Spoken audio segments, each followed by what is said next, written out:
اور اپنی جوان بچیوں کو دیکھ لو جن کی عمر 10 سال سے بڑی ہے. یاد رکھیے گا 10 سال سے بڑی لڑکی کے اوپر پردہ فرض ہو جاتا ہے. 10 سال سے بڑی لڑکی کا پھر سر کا ایک بال بھی کسی غیر مرد کو نہیں دکھنا چاہیے. ہماری نظروں میں بہت معمولی بات ہے، چھوٹی ہے.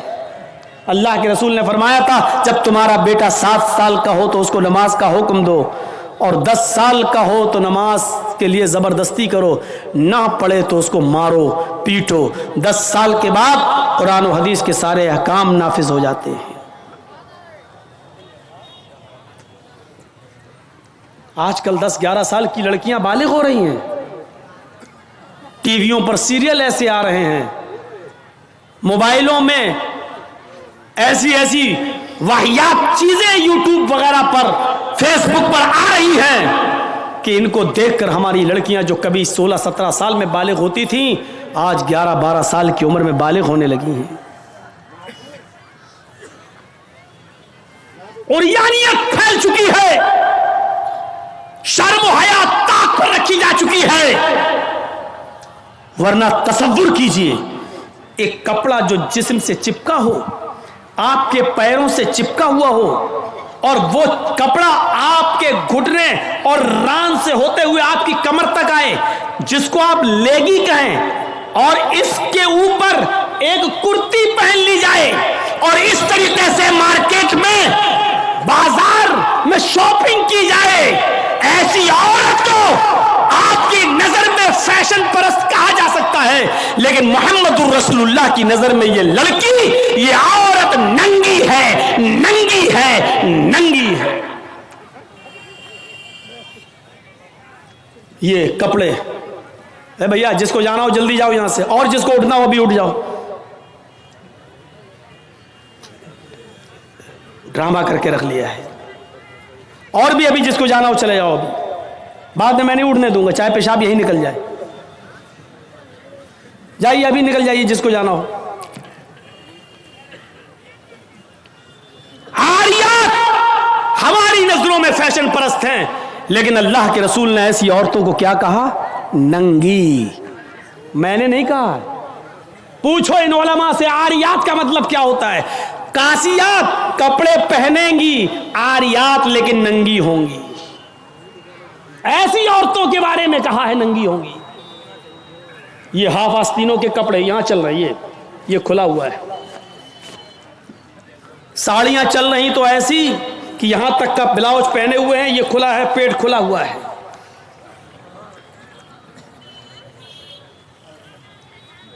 اور جو چند برقعے اب چل بھی رہے ہیں بہار بنگال میں، پہلے تو چلتے نہیں تھے، تو اب برقعوں میں بھی ڈیزائن چلنے لگی ہے. کڑے ہوئے برقعے، ڈیزائن دار برقعے. اب ایک بات بتائیے، برقعے کو آپ ایک تو ڈیزائن دار بنا رہے ہیں، اور دوسرا جب عورت یا لڑکی جب برقع اوڑھتی ہے تو سینے پر پھول بنا دیے ہیں آپ. یہ بتائیے یہاں پھول بنانے کی کیا ضرورت تھی؟ جب وہ پہنتی ہے تو پھول سینے پر، اور وہ لڑکی نے یہ برقع خریدا کیوں؟ اس کا مطلب کیا ہے کہ وہ بھی اس لیے خرید رہی ہے تاکہ میرے پھولوں پر نظر. یہ سننا پڑے گا تمہیں نہیں، تمہارے باپ کو بھی سننا پڑے گا. جب تک میں اس کرسی پر ہوں، یہ اتھارٹی، یہ پاور مجھے اسلام نے دیا ہے، سننا پڑے گا. کیوں خریدا ہے اس نے یہ برقع؟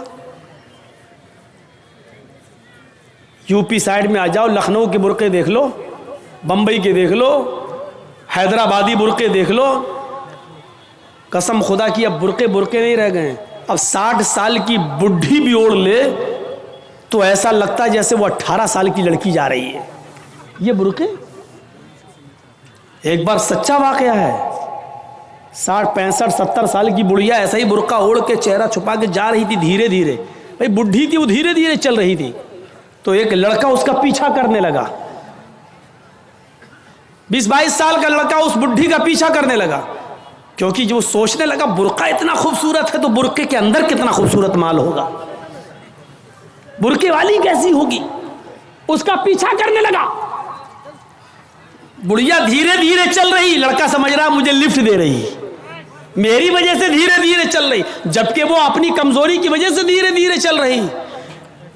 بڑھیا سمجھ گئی کہ لڑکا میرا پیچھا کر رہا ہے، تو تھوڑی دور چلنے کے بعد اس نے اپنا نقاب کھولا اور اپنی تتلاتی زبان میں بولی بیٹا۔ لڑکے کا تو موڈ خراب ہو گیا، کم بخت میرا تو معاملہ ہی گڑبڑ ہو گیا۔ بیٹا تو میرا پیچھا کیوں کر رہا ہے؟ میں تو تیری اماں کی عمر کی ہوں۔ لڑکے کو بھی غصہ آ گیا، کہتی بات میں اپنے لیے نہیں اپنے ابا کے لیے ڈھونڈ رہا ہوں۔ اب 60 65 70 سال کی بوڑھیوں کو ایسے خوبصورت برقعے پہننے کی کیا ضرورت؟ برقعوں کا مقصد جو کبھی تھا پردہ، لیکن آج ان کا مقصد بھی وہ نہیں رہ گیا۔ اللہ کے نبی کے زمانے میں ایک صحابی اللہ کے نبی کے پاس آتی ہیں، مسند احمد کی صحیح روایت، جن کی چادر کپڑے سے نیچے، ٹخنے سے نیچے، چپل سے نیچے زمین کی مٹی اڑاتی ہوئی آتی ہے اور کہتی ہے اللہ کے رسول میں اس چادر کو اوڑھ کر نماز پڑھنے جاتی ہوں۔ آپ نے کہا چادر اتنی نیچی ہونی چاہیے؟ اس نے کہا اللہ کے نبی کبھی کبھی زمین پر پیشاب و پائخانہ پڑا ہوتا ہے، گندگی پڑی ہوتی ہے، تو کیا میں تھوڑی سی اوپر کر کے پائخانہ گندگی کو کراس کر کے آگے نکل جاؤں؟ آپ نے کہا نہیں، دائیں سے نکل جا، بائیں سے نکل جا۔ کہنے لگی دائیں بھی مرد بیٹھے ہوتے ہیں، بائیں بھی مرد بیٹھے ہوتے ہیں، مجھے اسی گندگی کے اوپر سے نکلنا ہے۔ اے اللہ کے رسول اجازت دے دیجئے، میں تھوڑا سا اوپر کر لوں اور نکل جاؤں، اس کے بعد نیچے کر لوں گا، جب گندگی کو کراس کر لوں گی تو چادر میں نیچے کر لوں گی۔ اللہ کے نبی کہتے ہیں اگر مرد دائیں بیٹھے ہیں بائیں بیٹھے ہیں تو تو اسی گندگی کے اوپر سے نکل جا۔ کہنے لگی اللہ کے رسول وہ گندگی میری چادر میں لگ جائے گی، آپ مجھے اوپر اٹھانے کی اجازت نہیں دے رہے ہیں، ٹخنے سے اوپر، چپل سے اوپر چادر اٹھانے کی اجازت کیوں نہیں دے دیتے؟ آپ نے کہا نہیں، چادر اٹھانے کی اجازت، چپل سے بھی اوپر چادر اٹھانے کی اجازت نہیں دوں گا۔ کہا اللہ کے رسول پھر اس چادر میں پیشاب و پائخانہ لگ جائے گا؟ آپ نے کہا لگ جانے دے۔ کہنے لگی اے اللہ کے رسول اسی چادر کو تو اوڑھ کر میں نماز پڑھتی ہوں مسجد میں، جب اوپر عورتوں کا الگ انتظام ہوتا ہے یا پردے میں عورتوں کا انتظام ہوتا ہے تو میں اسی چادر کو اوڑھے اوڑھے نماز پڑھتی ہوں۔ آپ نے کہا اسی چادر کو اوڑھ کر نماز پڑھ لے۔ کہنے لگی اس میں پیشاب و پائخانہ لگ جائے گا، کیا اسی اور چادر کو اوڑھ کر نماز پڑھ لوں؟ آپ نے فرمایا ہاں اے عورت، جب پیشاب و پائخانہ تیری چادر میں لگے گا، جب تو آگے بڑھے گی تو تیری چادر زمین پر پڑی ہوئی مٹی سے رگڑ کھائے گی، کیونکہ تیری چادر نیچے ہے۔ جب پیشاب و پائخانہ اس میں بھر جائے گا، جب تو آگے بڑھے گی تو زمین پر پڑی ہوئی مٹی پر تیری چادر رگڑ کھائے گی، اور زمین پر پڑی ہوئی مٹی سے رگڑنے کی وجہ سے زمین کی پاک مٹی تیری چادر کو پاک کر دے گی، لیکن تجھے چادر اٹھانے کی اجازت نہیں، اسی چادر میں تو نماز پڑھ لے۔ گندگی لگتی ہے تو لگ جانے دے، آگے بڑھے گی تو زمین پر پڑی ہوئی پاک مٹی تیری چادر کو پاک کر دے گی۔ میرے بھائیوں پیشاب و پائخانہ دیکھ کر بھی اللہ کے رسول نے عورت کو چادر اٹھانے کی اجازت نہیں دی۔ میری بہنوں تمہارے دل کیسے گوارا کر لیتے ہیں، جلسوں میں بھی چوڑیاں خریدنے کے لیے، بیلونز خریدنے کے لیے، جلیبیاں خریدنے کے لیے تم کس طریقے سے لیڈیز پنڈال سے نکل کر تم بازاروں میں گھوم لیتی ہو؟ شرم آنی چاہیے۔ تمہارے کلیجے اور تمہارے دل کیسے گوارا کر لیتے ہیں کہ لڑکے اور لڑکیاں ایک جگہ شاپنگ کریں، دکانداری کریں، خریداری کریں؟ یہ تمہارے کلیجے تمہارے ضمیر کیسے گوارا کر لیتے ہیں؟ جبکہ اللہ کے نبی فرماتے ہیں لا یخلون رجل بامرأۃ الا کان ثالثهما الشیطان، کوئی مرد کسی عورت سے تنہائی میں نہ ملے، کوئی مرد کسی عورت سے اکیلے میں نہ ملے کہ اس میں تیسرا شیطان ہوتا ہے، اس میں تیسرا بہکانے والا شیطان ہوتا ہے۔ میرے بھائیوں اسلام کا